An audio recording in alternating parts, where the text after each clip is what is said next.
নমস্কার, কেমন আছো সবাই? আশা করছি সকলেই ভালো আছো। আমি অপুর সংসারে নতুন একটি ভিডিওতে সবাইকে স্বাগত জানাই। সোমবার, এখন বাজে বিকেল 6টা।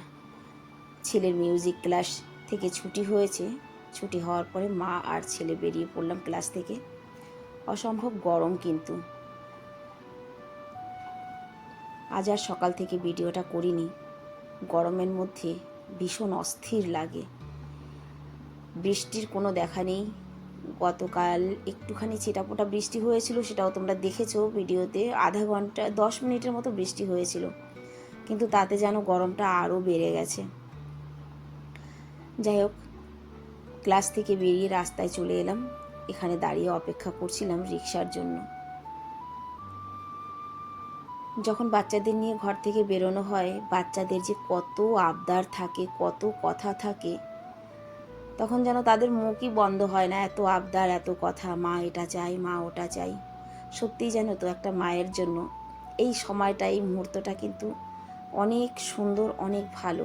যখন বাচ্চারা বাইরে বেরিয়ে তাদের প্রাণ খুলে কথা বলে। ঘরের মধ্যে থাকলে দেখবে আজকাল বাচ্চারা কিন্তু টিভি, মোবাইল এই নিয়েই বিজি থাকে। টিভি, মোবাইল, ল্যাপটপ, কম্পিউটার এটা ছেড়ে কিন্তু তারা পরিবারকে সময়টা কম দেয়। এখন আর আগের মতো কিন্তু পরিবারে এক অপরকে সময় দেয় না, শুধু এই সবের কারণে। যাই হোক, দুটো রিক্সা চেঞ্জ করে চলে এসেছি আমরা আজকে একটু শপিং করতে। দুজনেই এসেছি, মা আর ছেলে। কি শপিং করব আর কার জন্য শপিং করব সেটাও তোমরা দেখতে থাকো। ছোট ছেলেটা আমার এত ফরওয়ার্ড যে ও মানুষ হিসাবে বেশি ফরওয়ার্ড, জানো তো। সমস্ত জিনিসের বিষয়ে ওর অভিজ্ঞতা আছে, সব কিছুই। একটা শার্ট নেব, একটা প্যান্ট নেব, দোকানে এলে পরে মাথা যায় খারাপ হয়ে। যা দেখি সেটাই ভালো লাগে। তারপরে এতটা কনফিউশনের মধ্যে পড়ে যায় যে কোনটা নেব, কোনটা নেব না। সব তো আর নিতে পারবো না, নিতে তো হবে আমার একটাই, কিন্তু মাথাটা খারাপ হয়ে যায়, বুঝে উঠতে পারি না। তারপরে ছেলেকে জিজ্ঞাসা করি যে বাবু কোনটা নিলে ভালো হবে বল তো। তবে আমার বড় ছেলের থেকে আমার ছোট ছেলে আমাকে কোম্পানি ভালো দেয়, এটা সত্যি কথাই। বড় ছেলেকে নিয়ে আসলে পরে বোধ ভবিষ্যৎ কোনোটাই না, যেটা তোমার পছন্দ হয় সেটাই নাও মা। তবে অনেক দেখাশোনার পরে একটা শার্ট পছন্দ হলো, একটা টি শার্টও পছন্দ করেছি, সঙ্গে একটা প্যান্ট। তবে শার্ট বা টি শার্টের মধ্যে একটাই নিতে হবে, তো শার্টটাই নিয়েছি, টি শার্টটা বাদ দিয়ে দিয়েছি। শপিং করে বেরোতে বেরোতে 7টার বেশি বেজে গেছে। এবার রাস্তায় দাঁড়িয়ে অপেক্ষা, আবার রিক্সার জন্য অনেকক্ষণ অপেক্ষা করতে হলো। যেহেতু এখন ইভিনিং টাইম আর আজকে সপ্তাহের প্রথম দিন, সেই কারণে কিন্তু ভিড়টা বেশি, গাড়ি খালি পাওয়া যায়ই না। বাসের জন্য অপেক্ষা করলাম, বাসে তো প্রচণ্ড ভিড়। তারপরে সেই রিক্সা করেই বাড়ির দিকে ফিরছি। একটা রিক্সার থেকে নেমে তারপরে এখান থেকে হেঁটে হেঁটে যাচ্ছি, তার কারণ রাস্তায় আরও কেনাকাটি করার আছে। এখান থেকে যদি এখন অটো বা রিক্সা করে যাই তাতে দেরিও হবে, প্লাস আবার হেঁটে অনেক পিছনে আসতে হবে। দেখো, হেঁটে এসেই ভালো করেছি না, কি প্রচণ্ড ভিড়। এখানে তো রিক্সা, অটো কোনোটাই চলছে না, সব দাঁড়িয়ে রয়েছে। শুধু হাঁটা মানুষগুলোই বিড়বিড় বিড়বিড় করছে। আমরা হেঁটে এসেই ভালো করেছি। একবার ভেবেছিলাম যে এই গরমে আর হেঁটে যাব না, কিন্তু রাস্তায় এসে যে কেক কিনতে হবে, আর কেকের দোকানটা একেবারে মাঝামাঝি।